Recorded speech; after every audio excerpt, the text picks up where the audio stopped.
Hi everyone, this is just a quick shout to say thank you very much. We've just hit 500 subscribers on this 69 Models channel. I'm James, that's the first time you've probably seen me on the camera, so hello to you.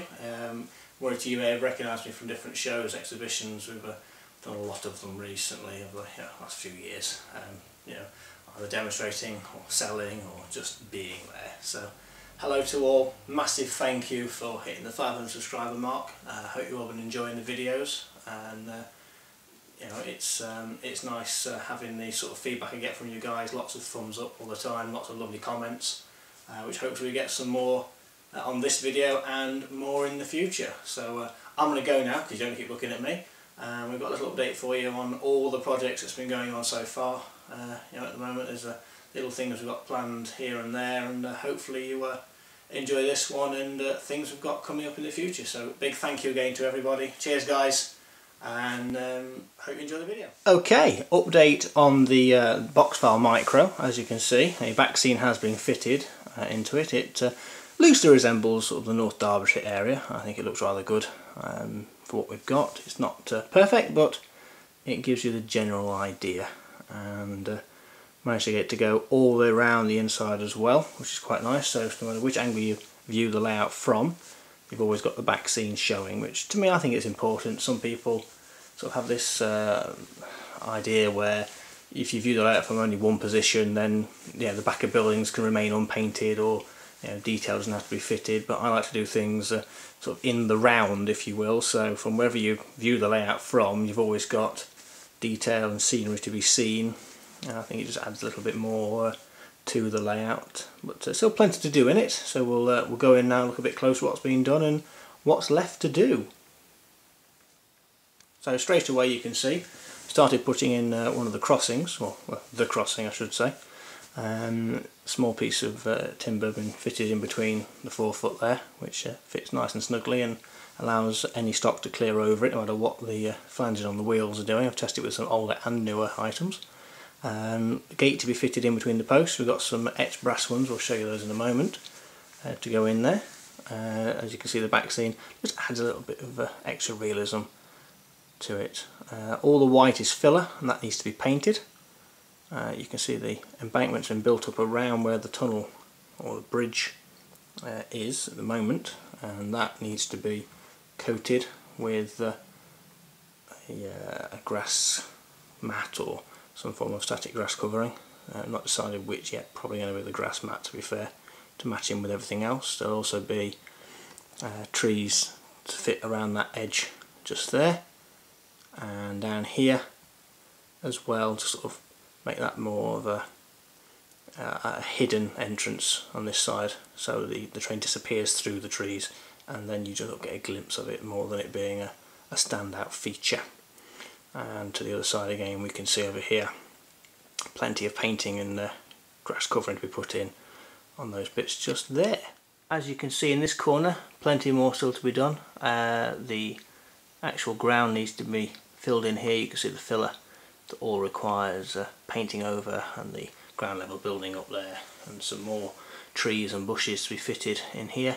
As you can see, having the back scene all round I think just adds a little bit more to a little layout, so as things go around there you can sort of remove yourself from the model and get sort of more into the idea of it being a real location. Again, little pens have been created using the dry stone walling, and gates to be fitted here. So let's segregate these two fields. The opposing corner here, again we can see the high retaining wall. The back corner, again, all of it needs painting and filling in.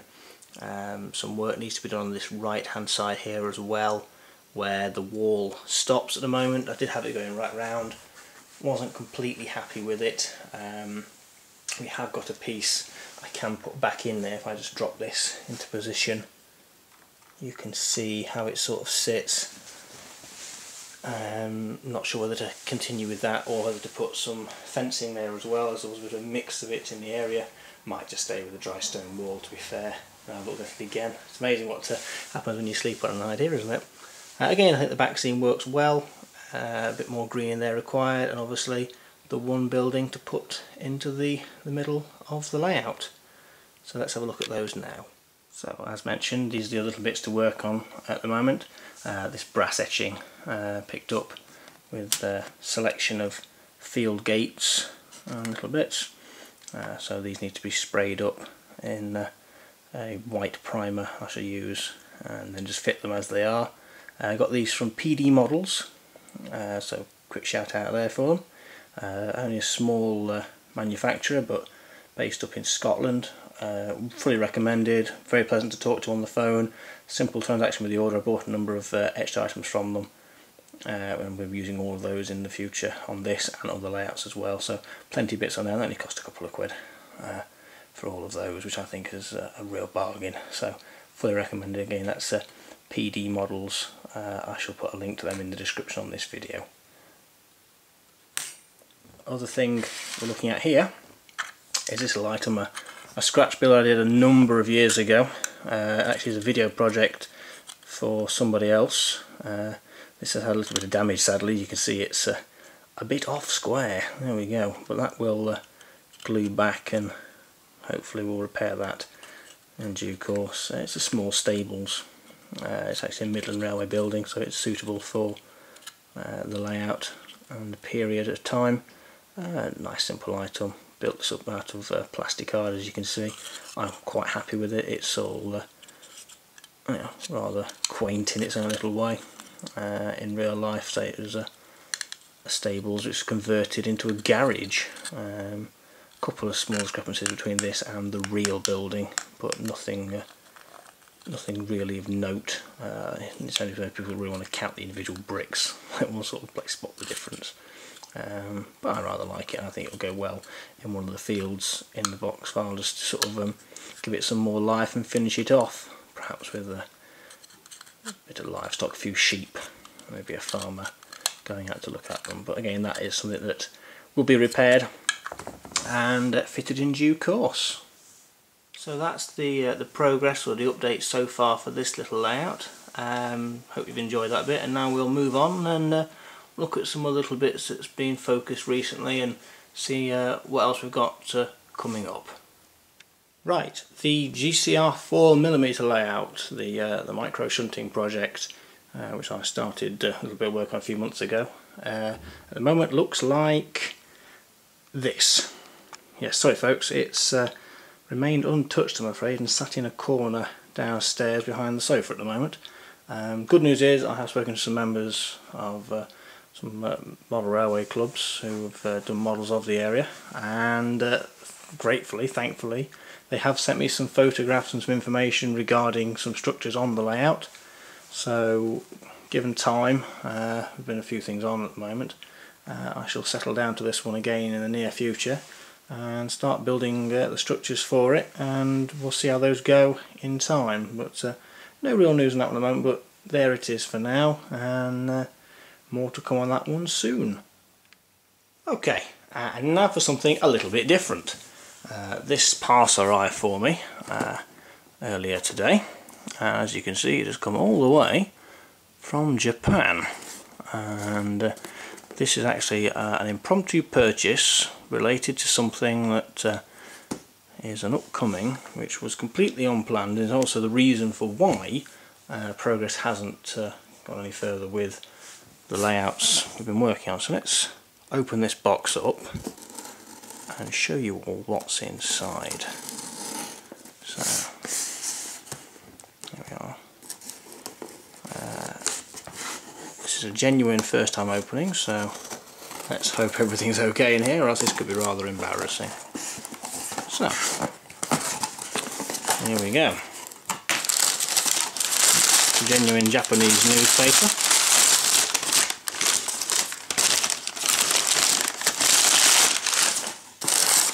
Can't read the football scores on that, so we're not even going to try. And right in the bottom of this box, here we are, I can feel a small... all that. There, I've one little box here. And this is, you can see that, a very small, yeah, powered chassis, which is tiny. So we'll get this out of this packaging now and have a proper look at it. Here we go.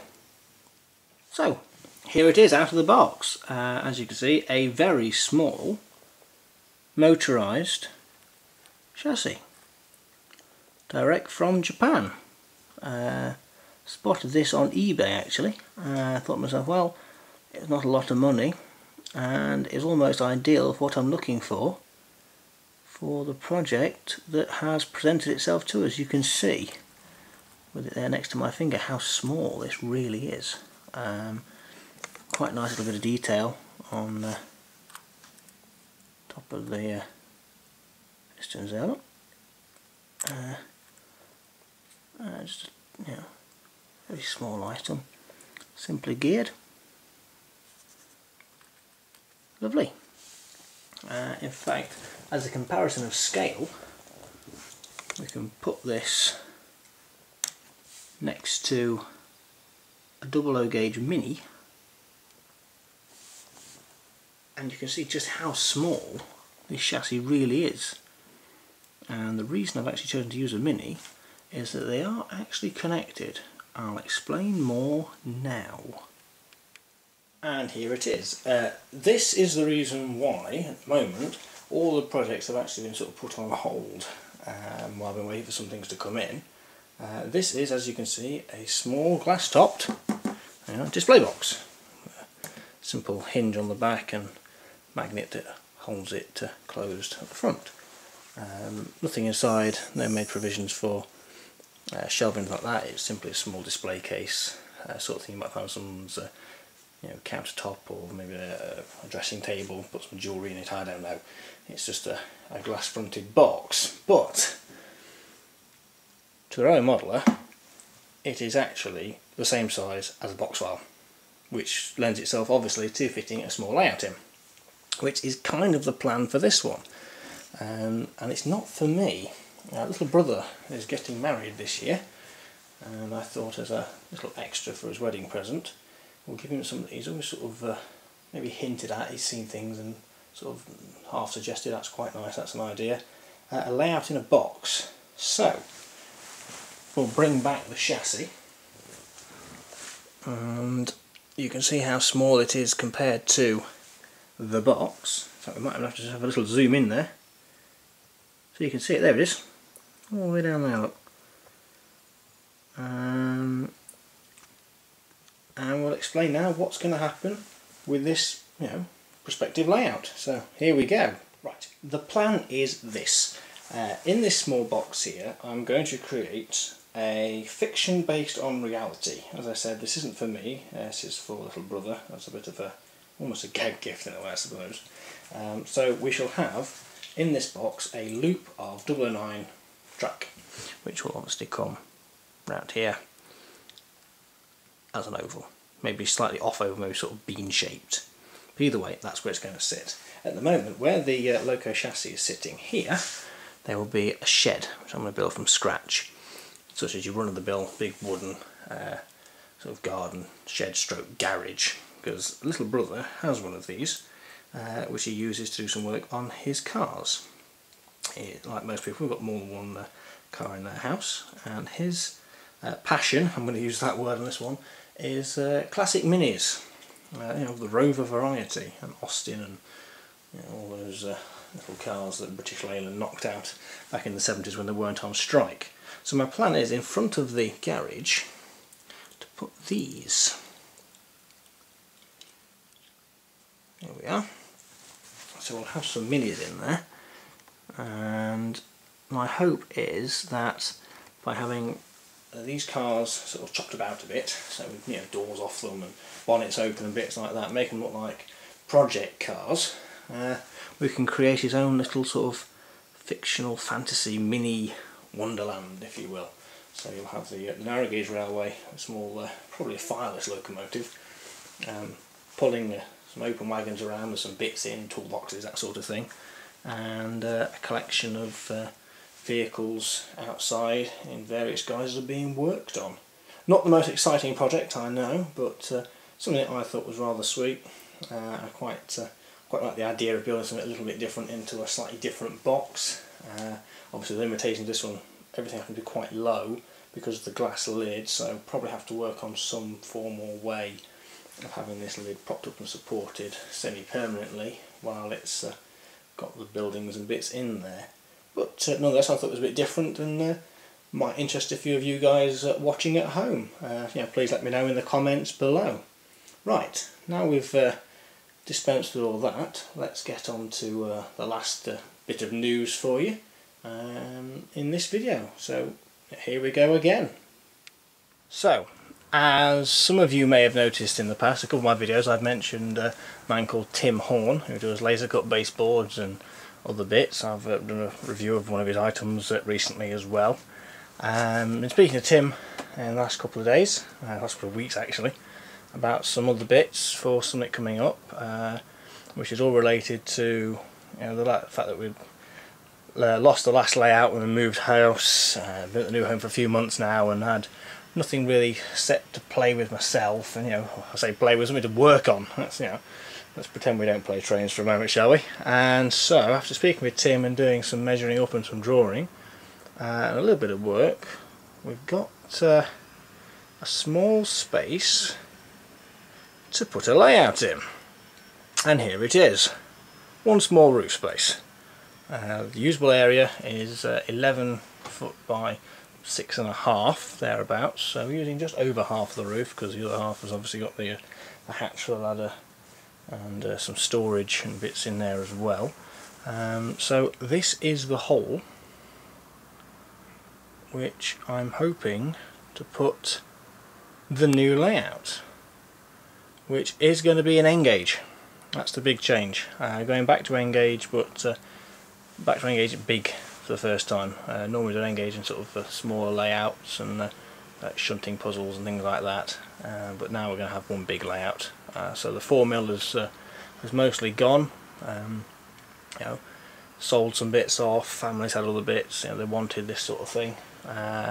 So we shall be building a layout up here very soon. So I'm in the process now of finalising everything with Tim, getting the baseboards drawn up, manufactured and sent over to me, and in this what looks like a rather small hole actually when you stand here and look at it like this, will be a large double track main line, where we're going to have Yorkshire to the left and Derbyshire on the other 3 sides. It'll have as much as I can hope for. It'll have no straight lines on it, or very little straight edges. I want to keep all the the track flowing and curving as much as possible.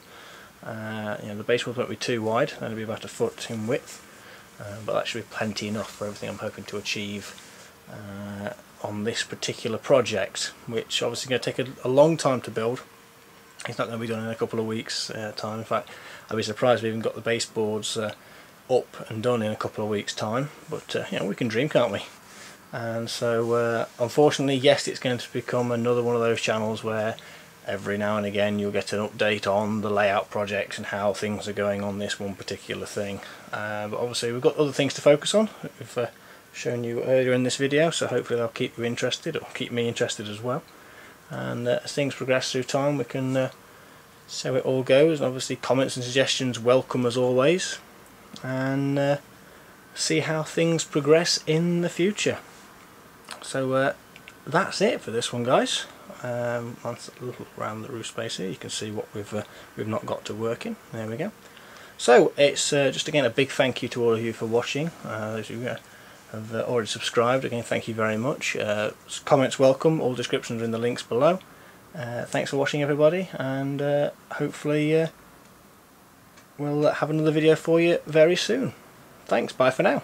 Cheers.